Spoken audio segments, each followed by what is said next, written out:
Ai simțit și tu că te ustură gelul la lampă? Hai să afli câteva motive pentru care se întâmplă acest lucru.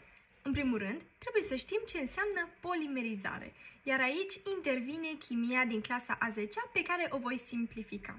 Polimerizarea înseamnă oarecum înmulțirea celulelor, ceea ce se întâmplă atunci când gelul își schimbă starea de agregare din lichid în solid. În timpul acestui proces se degajă căldură.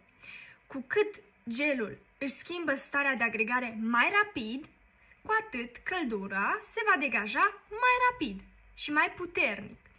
Astfel că există geluri care se întăresc mai încet, cum ar fi poligelul, acrigelul, și geluri care se întăresc mai repede, cum ar fi gelul autonivelant sau topul mat, la care putem să simțim o senzație de arsură. Gelul mai poate arde dacă s-a ajuns la stratul ventral al unghiei.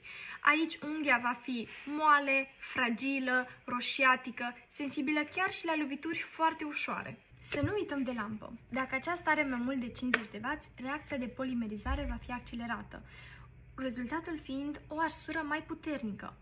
Nu uita, este normal să ardă.